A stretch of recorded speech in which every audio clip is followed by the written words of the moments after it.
हरति सकतं मानरोगं नराणां प्रेत्यासक्तिर्यदि न भवतस्तस्य तच्छक्तिहेतोः प्रीत्यः प्राप्तो मरुदपि भवन् मूर्तिशैलोऽभिवाहि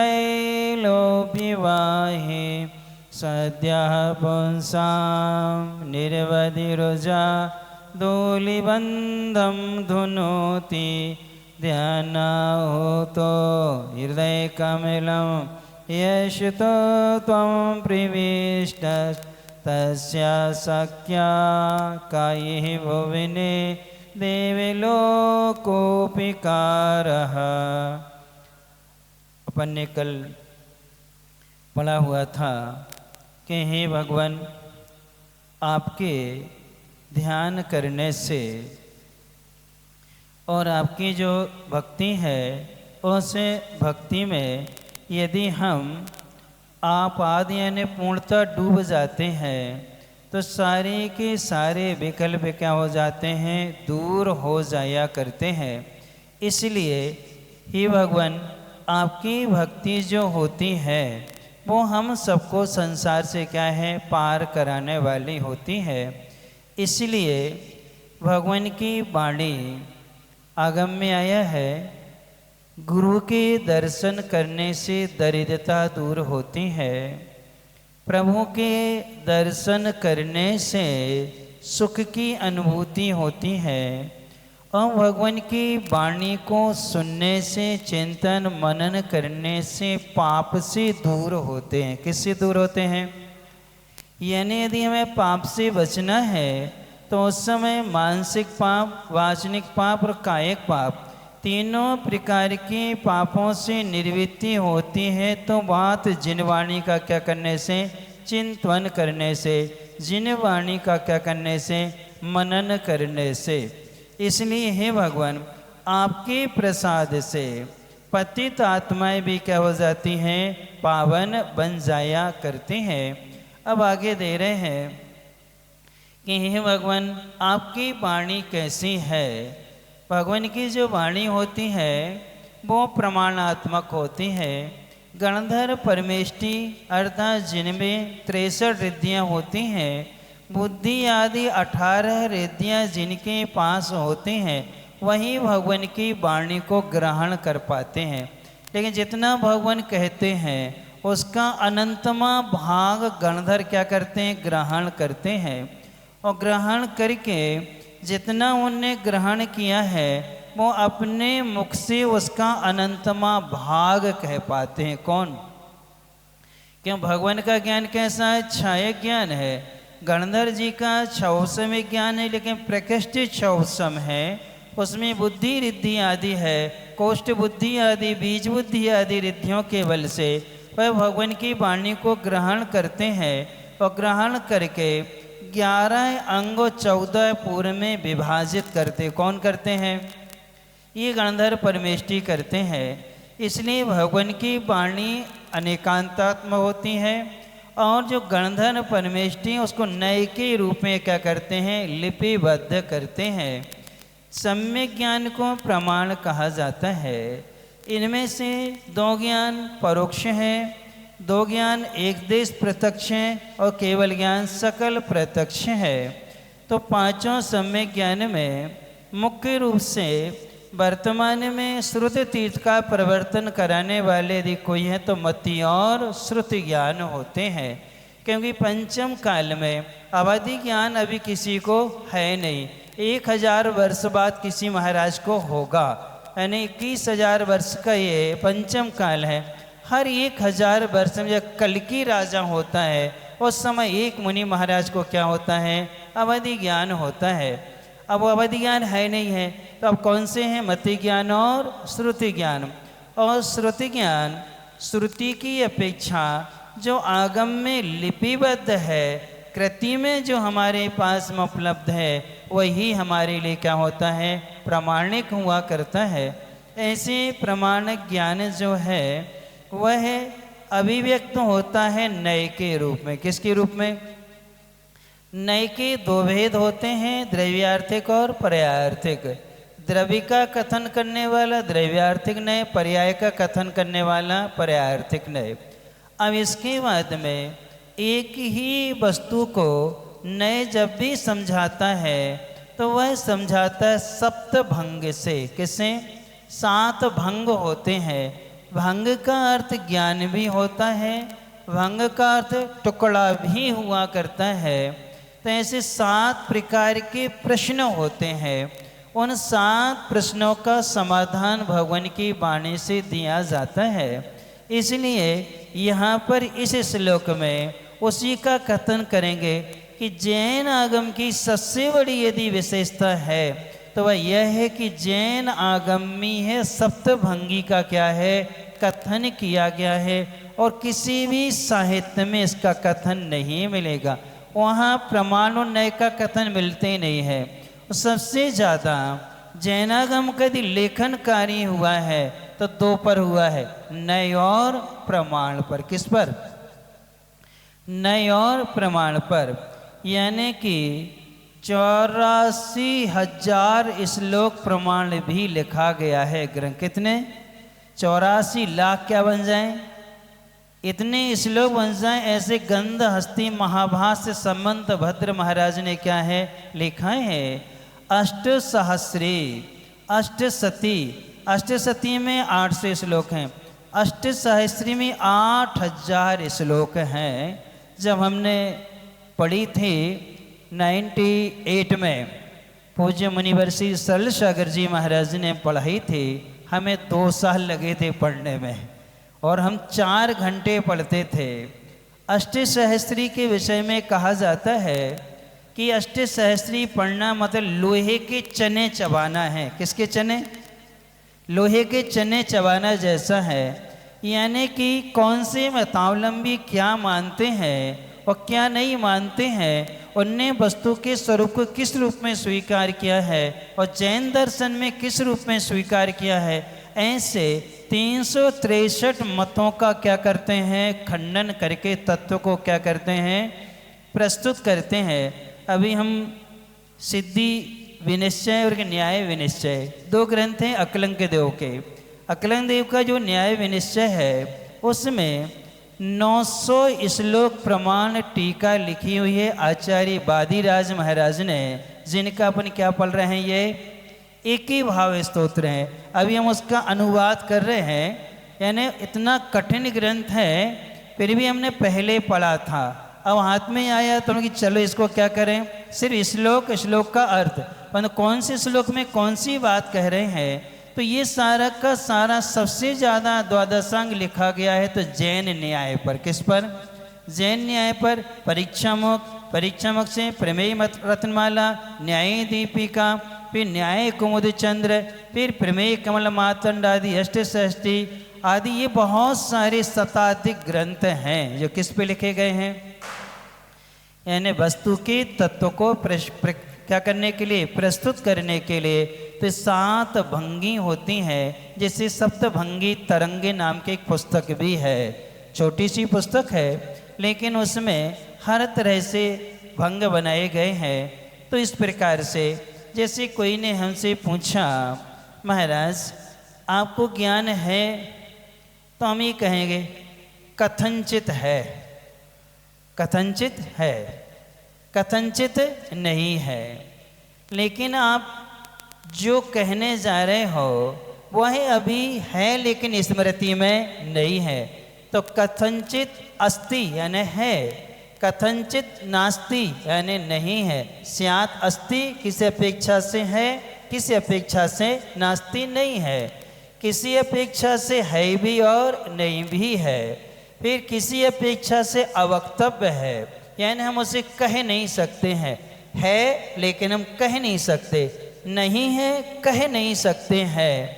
फिर इसके बाद में है और नहीं है, अवक्तव्य है। ऐसे 7 भंग हो गए। स्यात् अस्ति 1, स्यात् नास्ति 2, स्यात् अस्ति नास्ति 3, स्यात् अवक्तव्य 4, स्यात् अस्ति अवक्तव्य, स्यात् नास्ति अवक्तव्य और स्यात् अस्ति नास्ति अवक्तव्य। ये क्या होते हैं? 7 भंग होते हैं। इनके माध्यम से क्या करते हैं, अज्ञान जन्य जो हमारी धारणाएं हमारी जीवन में आ गई हैं, उन धारणाओं को दूर किया जाता है। यानी जो हमारे विचारों में वस्तु के स्वरूप के प्रति हमारे भाव जो आ गए हैं, हमारी मान्यता है, कई बार अपने मुख से निकल जाता है, क्या करें, अब भगवान जो कराए सो हो। ये कौन कराएगा? भगवान कराएगा। अब क्या करें, अब भगवान ने ऐसे ही देखो हुई है तो ऐसे हुई है, ऐसा कहना श्रुत का अवर्णवाद है। अपने यहाँ भगवान किसी के कर्ता नहीं है, वो कर्ता पने से क्या हो गए हैं, उठ गए हैं, ऊपर उठ चुके हैं। इसलिए ये सब कहना, जैसे अन्य मातावलंबी कहते हैं, जो जो देखी बीत राग ने सो सो हो वीरारे, यानी जो जो भगवान ने देखा है वह वह क्या है, घटित होता है। तो जो जो भगवान ने देखा है वो घटित होगा, तो भगवान कर्तृत्ववाद हो जाएगा, नियत बात हो जाएगा। उसका अपने खंडन किया है कि नहीं, ज्ञान से ज्ञेय में परिणमन नहीं होता है, ज्ञेय से ज्ञान में परिणमन होता है। हम जैसा एक्टिविटी करेंगे, हम जैसे कर्म बांधे हैं, उन कर्मों का जो फल है वो भगवान के ज्ञान में क्या है, झलकेगा। क्योंकि उनका ज्ञान तो अमूर्तिक है। कैसा है वो? अमूर्तिक है। इसलिए इन 7 भंगों को समझना मुख्य हुआ करता है। ऐसी था, एक जैनेतर विद्वान थे, उन्हें जब जैन साहित्य पढ़ा और पढ़ कर के प्रभावित हुए, क्या हुए, और उन्होंने जिन धर्म को स्वीकार कर लिया। ये बात है अकलंक निकलंक के समय की, जब नालंदा में वो लोग अध्ययन कर रहे थे। उनके गुरुजी ने कोई वाक्य लिखा था, वह वाक्य किसी को समझ में नहीं आया। अकलंक जब उनके गुरुजी भोजन पानी के लिए गैप मिलता था आधे घंटे का, उस समय वो गए, उन्होंने उस शब्द के आगे स्यात शब्द लिख दिया। क्या लिख दिया? स्यात शब्द लिख दिया।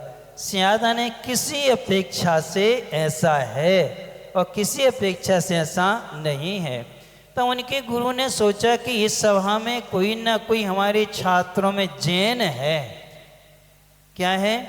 कोई ना कोई क्या है, जैन है, तभी तो ये शब्द आया है यहाँ।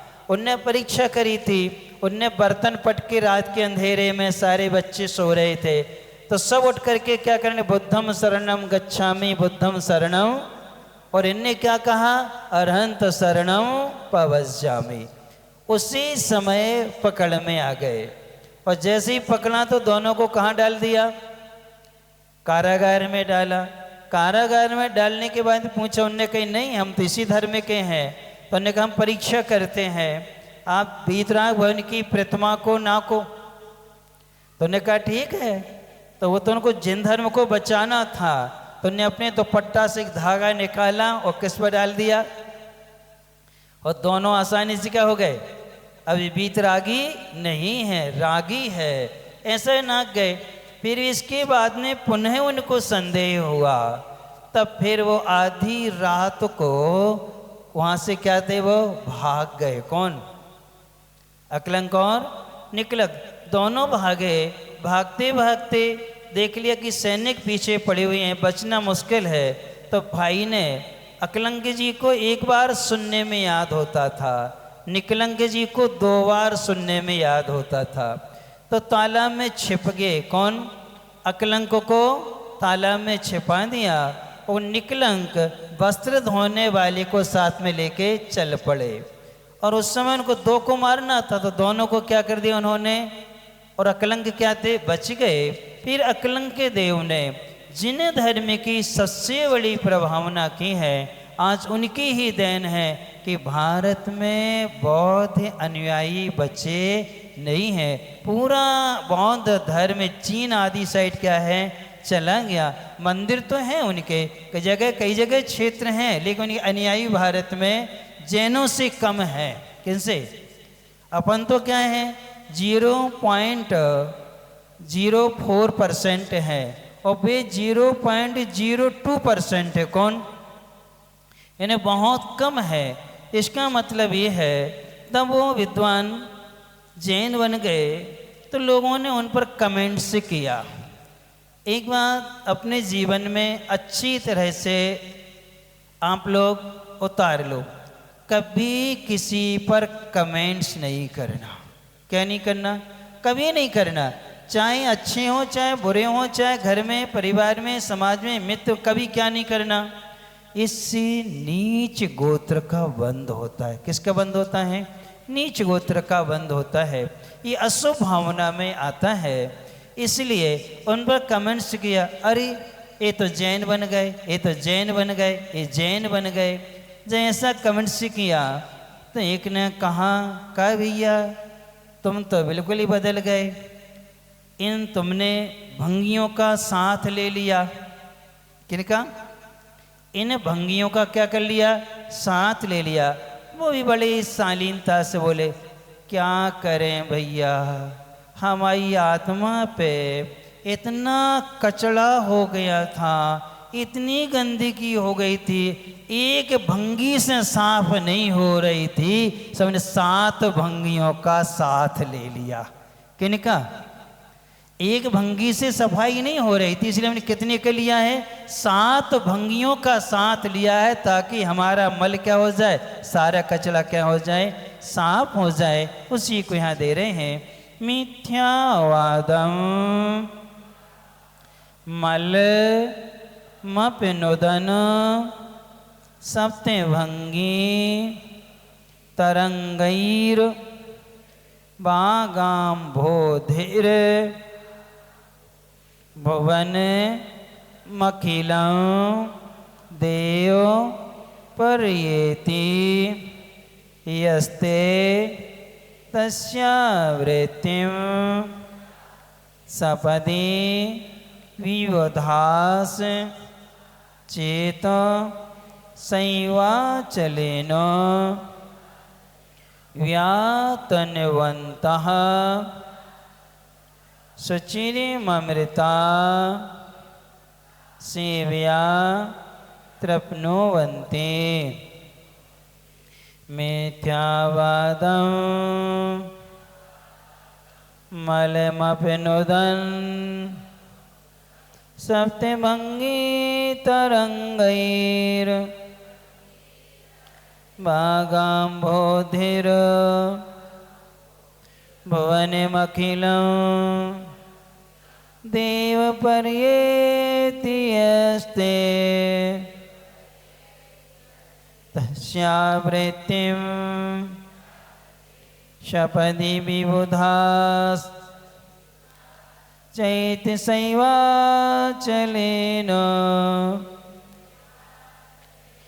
यातन्वन्तः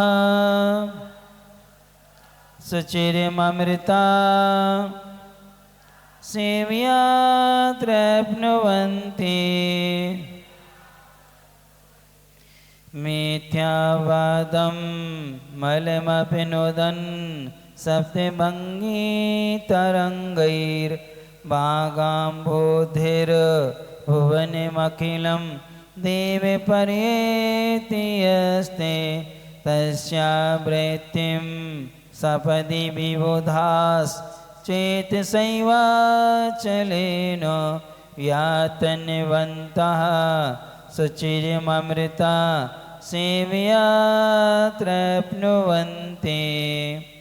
प्रभो आपके वचन सिंधु में शब्दभंग में रही तरंग, सकल लोक में व्याप्त हो रही मिथ्यामल धो भरे उमंग। मन सुमेरु सान चल करके मंथन जो इसका करता, भव्य शीघ्र अमृतमय जो शाश्वत सुख का हो भरता।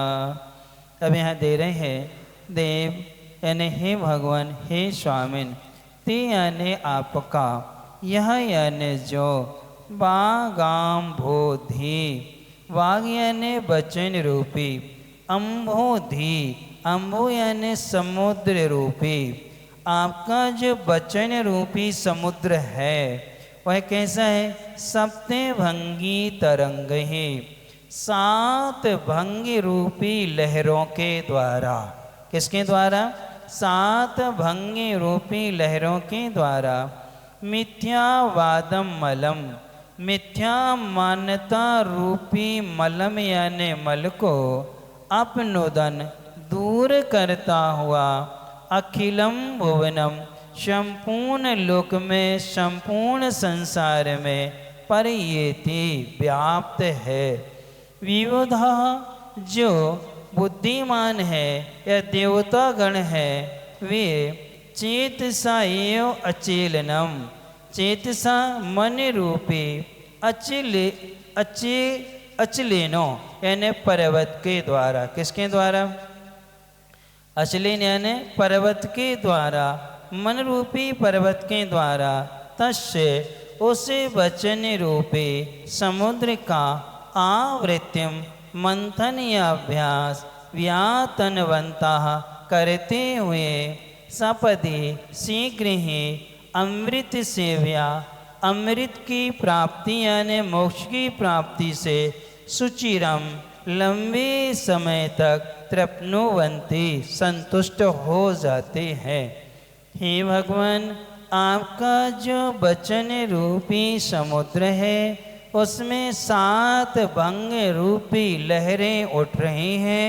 वह संपूर्ण जगत के जीवों के अज्ञान रूपी मिथ्या मान्यता रूपी मल को क्या कर देते हैं? दूर कर देता है। और वह ज्ञान संपूर्ण जगत में क्या है? व्याप्त है। फिर इसके बाद में ऐसे मन रूपी पर्वत, किसको? मन रूपी पर्वत के द्वारा जब उसे भगवान की वाणी रूपी समुद्र का मंथन करते हैं तो उससे अमृत रूपी क्या होती है? मोक्ष की प्राप्ति होती है। तुलना दी गई है कि एक बार देवों ने समुद्र मंथन किया था। क्या किया था? और समुद्र में मथानी किसको बनाया था? मेरू पर्वत को। किसको? मेरू पर्वत की क्या बनाई? मथानी। और रस्सी किसकी बनाई थी? शेषनाग की। उनके यहाँ जो आते हैं, एक तरफ लगे थे राक्षस और एक तरफ लगे थे कौन? देवता। दोनों ने उसको क्या किया? मथानी ऐसी चलती है। आप लोगों ने तो भाते नहीं हो तुम लोग। कौन से बनता? दही को भाते हैं मथानी से। हाथ वाली आती है एक अलग, एक रस्सी वाली आती। हम लोगों घर में थी रस्सी वाली, खम्भे से बांधते थे, मटके में रखते थे और खड़े होके क्या करते थे? भाते थे और घी निकालते थे। मक्खन निकलता था और घी तैयार होता था। अब तो मिक्सी आ गई है। क्या आ गई है? मिक्सी आ गई है। अब दही आदि सब किस्से में मथे जाते हैं। अब तो ग्राइंडर हैं, मिक्सी हैं, इन सब में होने लगा हाथ का काम, इसलिए तो मेहनत नहीं होती। तो उन्होंने उसको जब मंथन किया और मंथन किया तो उसमें से अमृत भी निकला और जहर भी निकला था। अब क्या करें? इसको कौन किसको ग्रहण करे? तो उन्होंने निर्णय के लिए सब पहुँचे विष्णु भगवान के पास। तो विष्णु जी ने निर्णय दे दिया, जिनके श्वेत और पीत वस्त्र हों वो क्या करेंगे? अमृत का सेवन करेंगे। और जिनके शेष वस्त्र हों सो क्या करें वो? तो राक्षसों को मिला जहर, और जिनके श्वेत और पीत वस्त्र थे इनको क्या मिल गया? अमृत मिल गया। इसी प्रकार से यहाँ है कि हे भगवान, आपका जो वचन रूपी समुद्र है वह क्या है? उसमें 7 भंगी रूपी तरंगें उठी। 7 भंग कौन कौन से हैं? स्यात् अस्ति किसी अपेक्षा से है, स्यात् नास्ति किसी अपेक्षा से नहीं है, स्यात् अस्ति नास्ति किसी अपेक्षा से है और किसी अपेक्षा से नहीं है, स्यात् अवक्तव्य अब वो कहाँ नहीं जा सकता। 2 चीज़ें हम एक साथ कह नहीं सकते हैं, इसलिए स्यात् अवक्तव्य किसी अपेक्षा से कहाँ नहीं जा सकते। स्याद् अस्ति अवक्तव्य है लेकिन हम उसे कह नहीं सकते हैं। स्याद नास्ति अवक्तव्य, किसी अपेक्षा से नहीं है और कहा भी नहीं जा सकता। स्याद अस्ति नास्ति, किसी अपेक्षा से है, किसी अपेक्षा से नहीं है, लेकिन उसे हम कह भी नहीं सकते हैं। तो कितने भंग हो गए ये? 7 भंगे तरंगे उसमें क्या है, उठ रही हैं।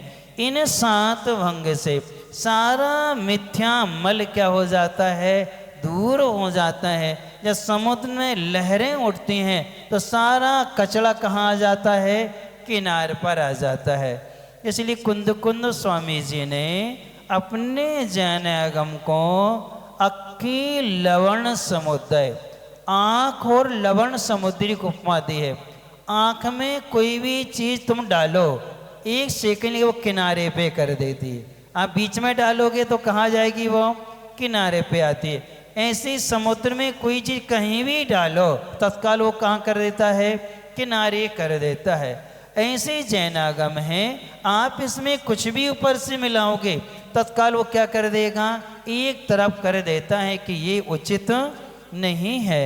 ऐसा मल को दूर करता हुआ जैन आगम जो है संपूर्ण विश्व में, संपूर्ण जगत में क्या है, व्याप्त है। और फिर देवता गण लोग, बुद्धिमान लोग इसका चिंतन मनन करते, मंथन करते, क्या करते हैं, चिंतन मनन करते हैं, मंथन करते हैं, बार बार अभ्यास करते हैं, तो शीघ्र ही अमृत की क्या होती है, प्राप्ति होती। तत्वार सूत्र आप लोगों ने पढ़ा होगा। जब मुनि महाराज ध्यान करते करते धर्म ध्यान से शुक्ल ध्यान में आते हैं, प्रतकत वितर्क विचार, एकत वितर्क विचार। विचार का अर्थ क्या होता है, चिंतन करना। वितर्क का अर्थ क्या होता है, श्रुत का, क्या करना, श्रुत के विषय में, कभी द्रव का, कभी गुण का, तो कभी पर्याय का। अब ये जब वो तत्व चिंतन करते हैं, वो तत्व चिंतन करते करते प्रतकत वितर्क विचार नाम का शुक्ल ध्यान करते हैं, उससे मोहिनी कर्म का क्षय करके 12वें गुण स्थान में क्या है, पहुँचते हैं। यानी कि मोहिनी कर्म का क्षय जो होता है वो भगवान की वाणी का क्या करने से, चिंतन करने से उनका मन उस तत्व चिंतन में खो जाता है। तो उससे क्या होता है, मोह रूपी मल क्या होता है, दूर होता है। अब मोक्ष रूपी अमृत की क्या होती है, शीघ्र ही क्या होती है, प्राप्ति हो जाया करती है। आज इतना साहित्य है कि हम लोगों के लिए कई वर्ष निकल गए, लेकिन अभी चिंतन पूरा नहीं हो पाया। यानी एक एक भावना, 12 भावना में एक एक भावना का चिंतन करते हैं, तब भी पता नहीं चलता समय कितना निकल गया। और जब भी करेंगे नया ही हमें क्या है, विषय मिला करता है। इसलिए आचार्य जी ने कहा था कि पढ़ो, बहुत बार पढ़ो। क्या पढ़ो, बहुत नहीं, बहुत बार पढ़ो। यानी ज़्यादा पढ़ना नहीं है, एक ही ग्रंथ को क्या करो, बहुत बार पढ़ो। जैसे हमने उस दिन आपको बताया पद्म पुराण 51 बार पढ़ने का नियम है। 36-37 बार हम पढ़ चुके हैं, लेकिन जब भी पढ़ते हैं हमें उसी पद्म पुराण में क्या मिलता है, हर बार नया विषय क्या है, मिलता है। यानी जब भी पढ़ेंगे नया ही उसमें क्या है, मिला करता है। इसलिए ये चिंतन जो श्रुत रूपी स्कंद पर ये मन को क्या है, अपन लगाते हैं। आत्मानुशासन में कहा है, मन बंदर के समान चंचल है। अब उसको चंचल बंदर को शराब और पिला दी जाए तो फिर और ज़्यादा चंचलता बढ़ती है। अब ऐसे शराब पिए बंदर को बिच्छू और काट ले तो फिर उसकी चंचलता का कोई पार नहीं है। अब ऐसे चंचल बंदर के लिए यदि हरा भरा वृक्ष मिल जाए तो उसी में क्या हो जाता, वो रम जाता है। ऐसे कहाँ है, मन स्वभाव से चंचल है, मोह रूपी मदरा को ये पिए हुए है और परिग्रह रूपी चिंता के बिच्छू क्या कर रहे हैं, उसको काट रहे हैं तो और ज़्यादा चंचल होता है। ऐसा चंचल मन श्रुत रूपी स्कंद यानी श्रुत रूपी वृक्ष पर क्या है, वो छोड़ दो तो क्या हो जाता, वो उसमें ठहर जाता है, फिर कहीं उछल कूद नहीं करता है। इसलिए स्वाध्याय अवश्य करना चाहिए। जैसे आप लोगों की कितनी सारी गलत मान्यताएं हैं कि जो हमें करने योग्य वो करते नहीं हैं, जो नहीं करना है वो करने लगते हैं। जैसे आगम में आता है सूतक पातक का, जन्म का सूतक कहलाता है, मरण का पातक कहलाता है। यदि हमारी पहली दूसरी तीसरी पीढ़ी है तो जन्म का 10 दिन का, कितने दिन का? 10 दिन का। मरण का 13 दिन का, कितने दिन का? 13 दिन। 4 पीढ़ी हो गई हैं, 5वीं पीढ़ी से आधे दिन हो जाते हैं। 10 दिन वाला 5 दिन का, 13 दिन वाला 6 दिन का हो जाता है। और जैसी जैसी पीढ़ी कम होती जाती है, एक एक दिन कम होता है। 7वीं पीढ़ी में स्नान मात्र से शुद्धि होती है। किससे होती है?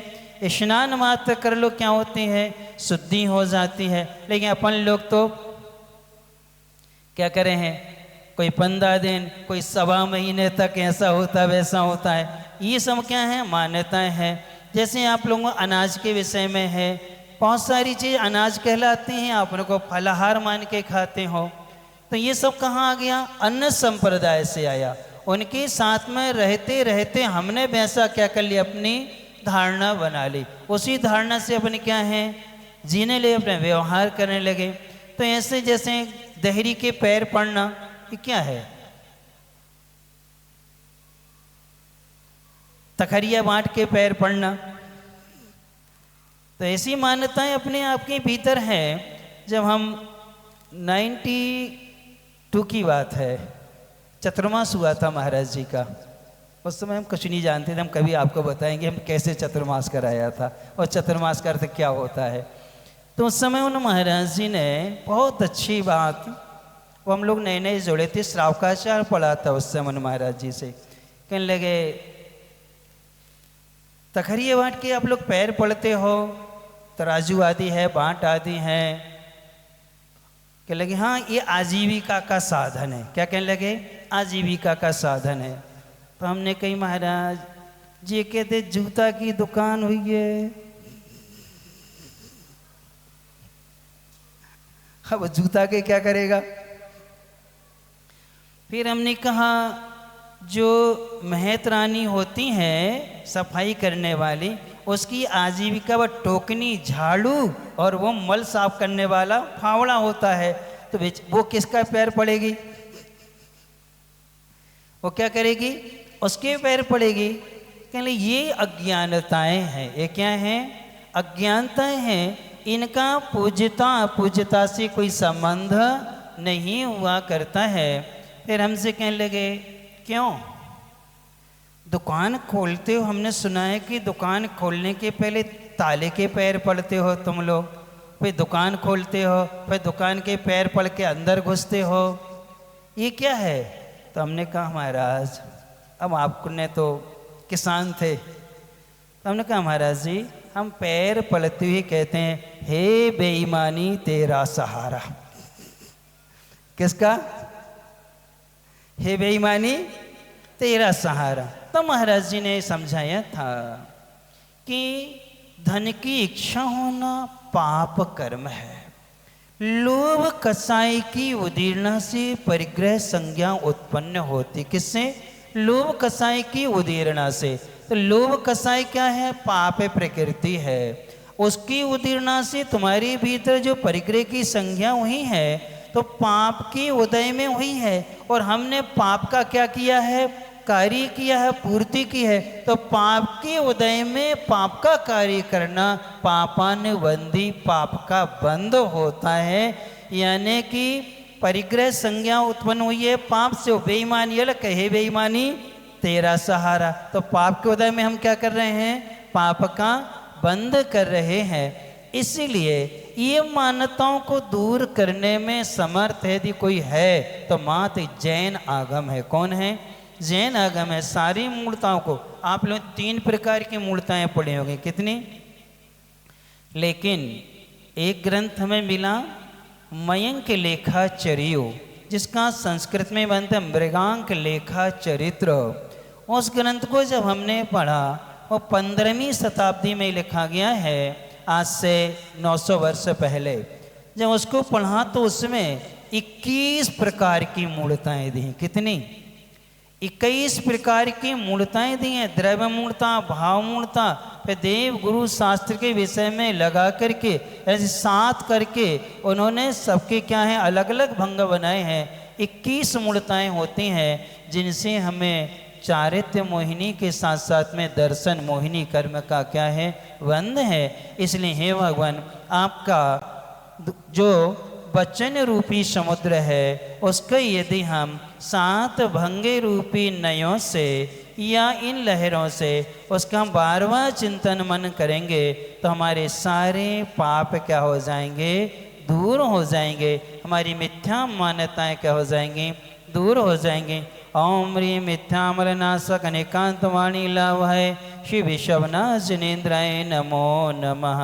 मिथ्या मल को नाश करने वाले और अनेकांत वाणी का लाभ दिलाने वाले ऐसे भगवान के क्या है वाणी है। अब अपन चलते हैं थोड़ा सा कहानी की ओर। जीवन द्वंद्व दुविधा से भर जाता है। कुछ ऐसे क्षण आते हैं कि जितना हम जानते हैं, जितना समझते हैं, वह ज्ञान वही समझ हमें अनुभूति में नहीं आती है। और जब हमारा ही ज्ञान, हमारी समझ हमारी अनुभूति में नहीं आती है, उस समय एक अलग प्रकार की हमारे भीतर वेदना उत्पन्न होती है। ऐसे हम क्या करें? यही स्थिति बनी है सुर सुंदरिया ने विमल यश के साथ कि अब ऐसी परिस्थितियां हैं कि एक स्त्री को स्त्री के साथ में क्या करना है? विवाह कर लिया है। अब हम कैसे निर्वाह करें? निर्वाह करने के लिए छल का सहारा तो ले लिया। किसका सहारा लिया? छल का सहारा लिया। जो वो विद्याधर था मृत्युंजय, उसको राजा जी ने अभय दान दे दिया था। उसने सबकी संपत्ति आदि सब वापिस की थे। और जब विमल यश को आधा राज्य दे के राजा बना दिया, जब वो वापस जाने लगा तो विमल यश ने रोक लिया और अपना महामंत्री बना करके, अपना सेनापति बना करके उसको कहाँ रखा? अपने पास रखा। ये बहुत कुशल है और बुद्धिमान भी है, बल वाला भी है। उसकी विद्याएं उसको वापस कर दें, ये जरूर हमारे काम में आएगा। इसलिए इसकी उपेक्षा करना ठीक नहीं है। गलती को एहसास कर लिया है। वास्तव में हम लोग तो ये सोचते हैं, यदि आप अपनी गलती को स्वीकार कर लेते हैं और दोबारा नहीं करने का मन बना लेते हैं, तब फिर हम लोग भी उनको क्या कर देते हैं? क्षमा करके भूल जाते हैं। लेकिन तुम गलती स्वीकार करो ही ना। क्या नहीं करो? गलती स्वीकार करें ही ना, और उल्टा जो बता रहा है उस पर ही हम आक्षेप लगा देते हैं। क्या लगा देते हैं? उसी भी आक्षेप लगा देते हैं। तब पर ऐसे लोगों से माध्यस्थ हो जाते हैं।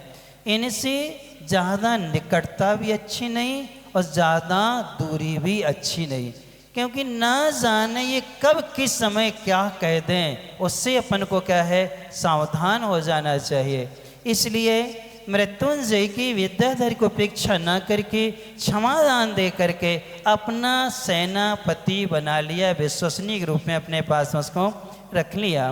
विमल यश और राजा गुणपाल जी राजमहल में आसानी से सिंहासन पर बैठे थे। बैठे बैठे एक दूत आता है, महाराज कोई एक व्यापारी आया है, सार्थवाह है, और वो आपके दर्शन करना चाहता है। और जैसे ही वो आया, राजा ने आज्ञा दे दी ससम्मान उसको लाया जाए। और जैसे ही वो लाया, विमल यश राजा के रूप में राजकुमार अवस्था में अपने राज्य के राजा जी के साथ में बैठा था कि उन्होंने उनका राज्य उनको दे दिया था। और जैसे विमल यश ने देखा, वो बड़ी विनम्रता से आता है, हाथों में रत्न लिए रहता है, और जैसे रत्न समर्पित करता है और महाराज आपकी जय हो, प्रणाम हो, जैसे ये कहता है, उस समय विमल यश एकदम से चौंक जाता है। अरे ये तो मेरे पति अमर है। चेहरे से लग रहा था, आवाज से लग रहा था, ये अपने यहाँ क्या आए हैं। इतनी खुशी हुई, इतना ज़्यादा हर्ष विभोर हो उठा कि आंखों में से क्या आए, आंसू आए। गुणपाल ने जैसे ही विमल यश को देखा और कहते महाराज क्या बात है, आप कहाँ खो गए, आपकी आंखों में आंसू कैसे? वो खड़े हो जाते हैं। विमल इसके अपने ही अंग वस्त्र से यानी दुपट्टा से उसके आंसू पहुँचते हुए कहते हैं, हे राजन, इस सिंहासन पर भावुकता से निर्णय नहीं लिए जाते हैं। ये बहुत साहस का काम है और तुमने इतना साहस दिखलाया है, इसलिए तो मैंने तुम्हें राज्य का क्या बनाया है, उत्तराधिकारी बनाया है। कोई बात नहीं। तब उसने कहा परिचय दो, तुम कौन हो? तब परिचय देता है। तब गुणपाल कहते हैं, हे वणिक व्यापारी, हे सार्थमाए, मैंने अपना राज्य नए राजा विमल यश को दे दिया है। अब इनके हाथ में है, आज्ञा देना करना सब इनका है। अब मेरा कोई काम नहीं है। मैं तो कुछ समय का हूँ, इसके बाद तो मैं क्या करूँगा, जिन दीक्षा को क्या करूँगा, धारण करूँगा। लेकिन नए राजा को सिखाना भी हमारा क्या है, कर्तव्य है। विमल यश को पूरा मुनि महाराज के वचनों को याद आ गया कि कहाँ मुनि महाराज ने रत्न जटी के यहाँ कहा था कि तुम्हें या तुम्हारा पति अवश्य मिलेगा, और उस यक्ष के वचन भी सिद्ध हो गए और खो गया। नमोकार मंत्र की अचिंत महिमा है, निर्दोष शील का पालन करने की अचिंत महिमा है। कोई वस्तु क्या है, पुरुषार्थ करते हुए मिल ही जाती है। जैसे ये कहा उसको याद आ गई, इसने हमें यक्ष द्वीप में छोड़ा था, अब हम देखते हैं। तब उसने कहा कि मैं चंपा नगरी का क्या हूँ। अमर ने अपना पूरा परिचय दिया कि मैं चंपा नगरी से आया हूँ, मेरा नाम अमर है, मैं 32 जहाज लेकर के आया हूँ और बेना तट पर वो खड़े हैं। आपकी नगरी में मैं व्यापार की अनुमति चाहता हूँ, 1 माह रुक करके मैं व्यापार करना चाहता हूँ। राजा गुणपाल जी ने विमल यश ने सहज में अनुमति दे दी। हाँ, तुम्हें व्यापार करने की क्या है, छूट है, व्यापार करिए। इतने में वो चला गया और तब उन्होंने अपने सेनापति को बुलाया, मृत्युंजय को, और बुला कर के कहा, विश्वसनीय था उनका, बहुत विश्वास पात्र था, जाओ अमर जो सार्थवाह अमर आया है उसके 32 जहाज बेना तट किनारे पर खड़े हैं, तो मेरे सारे आभूषण ले जाओ और रत्नादि ले जाओ और सारे उसके जहाज में इस चालाकी से छिपाना कि किसी को मालूम ही ना चल पाए। और तुम्हें ये काम करना है। उसका तो बाएं हाथ का काम था, किसका? मृत्युंजय का। बहुत होशियार था इस काम में, चोरी करने में। तो वो गया और सारी की सारी व्यवस्था करके आ गया। दूसरे दिन घोषणा कर दी गई कि नए राजा के महल में, विमल यश के महल में क्या हो गई, चोरी हो गई। क्या हो गई? चोरी हो गई। कह ली चोर कौन है, पता किया गया। कह ली कोई नहीं, महल में तो कोई प्रवेश किया नहीं। हाँ, कल एक नया व्यापारी आया था, उसका प्रवेश हुआ था, उसको अतिथि भवन में ठहराया था। चोर कौन होगा? वही अमर चोर होगा, चंपा नगरी का व्यापारी। अब सब में हल्ला हो गया और उसको मालूम चला। कहले नहीं, हमने कुछ नहीं किया, हम तो बहुत ईमानदार हैं, सब कुछ है। तो उसने कहा, सैनब जाओ सारे जहाज़ों की छानबीन करो। किसने आदेश दिया? राजा विमल ने आदेश दिया। जब आदेश दिया तो सारे के सारे आभूषण रत्न आदि कहाँ पाए गए? अब जैसे ही पाए गए, पकड़ के लाओ, बांध के लाओ। क्या आदेश दिया? पकड़ के लाओ, बांध के लाओ। बांध के लाया और उसको खड़ा कर दिया। तो विमल यश ने कहा, क्यों रे, बचपन की आदत है तेरी चोरी करने की, है? यहाँ बड़ा भोला बनता है, यहाँ रत्न चढ़ाता है, 4-5 रत्न चढ़ाए, और यहाँ ठहर कर के अतिथि भवन में मैंने तुझे ठहराया अतिथि जान के, अतिथि बन के तू चोरी करता है, शर्म नहीं लगती? अच्छा फटकारा किसको? अमर को। अच्छा जब लगा है तो अमर की आंखों में आंसू इतना हो गया कि मैं निर्दोष हूँ, मैंने चोरी की नहीं है, कि ये हो कैसे गया सब? अब हम झुटला भी नहीं सकते हैं, सब निकल तो कहाँ रहा है, हमारे जहाज में पाया जा रहा है। बड़ा आश्चर्य था और उसने कहा चलो इसको कारागार में डालो। किसको? अमर को कहाँ डाल दो? कारागार में डाल दो। उसको कारागार में डाल दिया। उसने अपनी विश्वसनीय सेविका मालती को बुलाया, जो उसकी सेविका थी। कौन की? विमलेश की। उस मालती से कहा जिन अतिथि को कारागार में डाला है उनके लिए अच्छे से भोजन करा देना, बढ़िया भोजन करा देना, अच्छे से भोजन पानी करा देना। उसको भोजन पानी की व्यवस्था उसने कर दी। अब कहाँ खाया जाएगा? निर्दोष व्यक्ति है जिसने चोरी नहीं किए, चोरी का इल्ज़ाम है और काल कोठरी में क्या कर दिया है? बंद कर दिया गया है। बहुत सोचता है, चिंतन मनन करता है, बार बार ये सोचता है मेरा पाप कर्म है। देखो मैंने आधे रास्ते में यक्षद्वीप में मैंने अपनी पत्नी को छोड़ा था, लगता है वही कर्म आज मुझे क्या कर रहा है? सता रहा है। मेरा सब कुछ छिन गया है और ये अपयश तो और ज़्यादा हो गया है जिसकी हमने कभी कल्पना नहीं की थी। शेष कहानी डैश डैश डैश। आगे मालूम चलेगा कि विमलेश क्या करेगा? किसका? अपने पति का। ये सब अपन को आगे जानने को मिलेगा। कर्म में क्या होता है, कसाएं कैसी कैसी होती हैं और ये कसाएं बदले आदि की भावना, छल आदि की प्रवृत्तियाँ कभी कभी व्यक्ति को हताश और निराश कर देते हैं और कई बार समझदारों के लिए अपने वस्तु स्वरूप का चिंतन करने पर मजबूर कर देते हैं। कभी कभी वैराग्य के क्या होते हैं? उत्पन्न हो जाते हैं। वो सब अपना आगे जानने की कोशिश करेंगे। आज के नियम का पालन कौन कौन ने किया? क्या नियम था? मौन से भोजन करना थी। भोजन की क्या नहीं करना थी? आलोचना। देखो इससे बहुत पाप कर्म का बंद होता है। पाप की उदय में भूख लगती है और हम पूर्ति करके उसकी निंदा करके पाप के उदय में पाप के कार्य का बंद करते हैं